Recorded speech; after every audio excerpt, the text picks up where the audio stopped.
Hello बच्चों, welcome back to my YouTube channel. तो आज हम करने वाले हैं चैप्टर 3 स्टैटिस्टिक्स एक्सरसाइज 13.1 का क्वेश्चन नंबर 1।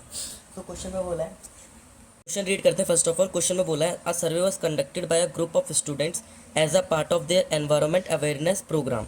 मीन्स कुछ स्टूडेंट्स के ग्रुप ने क्या करा है, मतलब कुछ स्टूडेंट ने इकट्ठे कोई ग्रुप बनाया जिसके लिए उन्होंने एक सर्वे कंडक्ट करा। सर्वे किसको लेकर कंडक्ट किया? एनवायरनमेंट अवेयरनेस प्रोग्राम को लेकर। मीन्स अपने पर्यावरण के लिए अवेयर लोगों को जागरूक करने के लिए एक प्रोग्राम कंडक्ट करा, in which they collect the following data. अब सर्वे करने गए तो उन्होंने क्या करा, कुछ डाटा कलेक्ट किया। डाटा किसको लेकर कलेक्ट किया? नंबर ऑफ प्लांट्स को लेकर कलेक्ट किया। और 20 हाउसेज, मीन्स जो स्टूडेंट्स का ग्रुप था जो सर्वे कर रहे थे वो 20 घरों में सर्वे करने गए। ठीक है, 20 नंबर ऑफ हाउसेज क्या दिए? 20 दिए आपको। ठीक है जी। उन्होंने किसको लेकर सर्वे किया? नंबर ऑफ प्लांट्स को लेकर सर्वे किया। Find the mean of the plant पर हाउस। अब आपको हर एक हाउस के अकॉर्डिंग मीन वैल्यू निकालनी प्लांट्स की। क्वेश्चन में देखते हैं number of plants and number of houses. Means उन्होंने देखा कि 2 से लेके 2 के बीच में जो प्लांट्स हैं वो सिर्फ और सिर्फ एक ही घर में है। फिर उन्होंने देखा 2 से 4 प्लांट्स कितने लोगों ने लगा रखे हैं? 2 घर के लोगों ने लगा रखे हैं। 4 से 6 प्लांट्स कितने घरों में? एक घर में। 6 से 8 प्लांट 5 घरों में। 8 से 10 प्लांट 6 घरों में। 10 से 12 प्लांट 2 घरों में। और 12 से 14 प्लांट 3 घरों में। अब हम क्या करेंगे, ये आपको रो वाइज दे रखा है डाटा, हम पहले से कॉलम वाइज लिखेंगे। तो कॉलम वाइज कैसे लिखेंगे? यहाँ लिखेंगे नंबर ऑफ प्लांट्स, पहला वाला। सेकंड लिखेंगे नंबर ऑफ हाउसेस। चलो डाटा को लिखते हैं। 0 से 2, 2 से 4, 4 से 6, 6 to 8, 8 to 10, 10 to 12 and 12 to 14। Number of houses को भी कॉलम वाइज लिख देंगे, 1 2 1 5 6 2 3। अब मैं पहले आपको ना मीन का फॉर्मूला बताता हूँ कि मीन का फॉर्मूला होता क्या है। देखो, मीन को हम मानते हैं एक्स बार, ये होगा हमारा मीन का सिंबल, या आप डायरेक्ट इंग्लिश वर्ड में मीन लिख सकते हो। मीन किसके बराबर होता है? मीन आपका होता है summation of F I x I upon summation of F I. अब इससे आपको ये पता चल जाएगा कि मीन निकालने के लिए हम एक्चुअल में निकालना क्या है।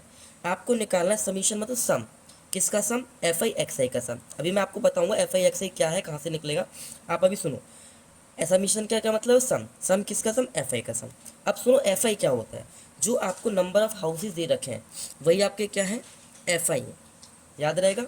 चलो आगे बढ़ते हैं। अब हम निकालेंगे एक्स आई की वैल्यू। एक्स आई निकालने के लिए फॉर्मूला होता है, क्या होता है? ए प्लस बी अपॉन 2। अब ए क्या है, बी क्या है, आपको जैसे ही ए और बी पता चल जाएगा आप एक्स आई निकाल सकते हो। ए और बी कुछ नहीं है, जो आपको नंबर ऑफ प्लांट्स दे रखा है, मीन्स पहली वैल्यू क्या हो जाएगी? ए, दूसरी वैल्यू क्या हो जाएगी? बी। इन दोनों को ऐड कर दो और 2 से डिवाइड कर दो। जैसे मैं 0 + 2 करूँगा आंसर क्या आएगा? 2। और 2 को 2 से डिवाइड करूँगा, फाइनल आंसर क्या आएगा? 2। तो एक्स आई के लिए पहली वैल्यू क्या होगी? 2। सेम इसमें भी करेंगे, 2 4 6, 6 को आप 2 से डिवाइड कर लो, 3।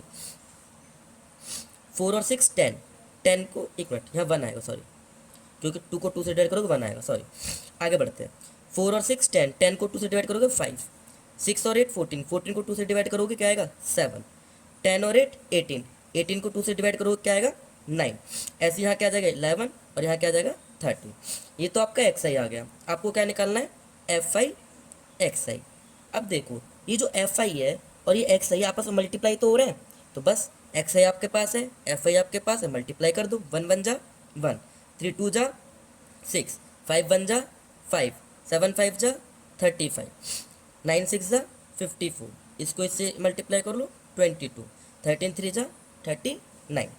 अब आपको क्या करना है? सम करना है। किसका सम करना है? एफ आई एक्स आई का। मीन्स इन सबको टोटल कर दो। जैसे आप इन सबको टोटल करोगे आंसर आएगा 162। सम करना है किसका? एफ आई का। और एफ आई की वैल्यू क्या है? ये है, तो इनको टोटल कर लो। आपका आंसर क्या आएगा? 20। अब इन वैल्यूज़ को फॉर्म में रख दो। तो मीन बराबर सम ऑफ एफ आई एक्स आई क्या आ गया आपका? 162। सम ऑफ 20, वो सम ऑफ एफ आई क्या आ गया? 20। आप इसको इससे डिवाइड कर दो, आपका आंसर क्या आ जाएगा? 8.1। और ये आपका क्या है? Final answer. हर एक क्वेश्चन में ये देखो आपका डायरेक्ट मेथड है मीन निकालने का। और भी 2 मेथड होते हैं मीन निकालने के, आप पहले ये सीखो डायरेक्ट मेथड। आई होप आपको क्वेश्चन समझ में आया होगा। इस क्वेश्चन को अगर नहीं समझ में आया ना, तो इस क्वेश्चन में सिर्फ और सिर्फ कैलकुलेशन है। क्वेश्चन को समझने के लिए वीडियो को रिपीट करो, फॉर श्योर आपको क्वेश्चन जरूर समझ में आएगा। Thanks for watching. चैनल को सब्सक्राइब करें, वीडियो को लाइक करें। Bye bye.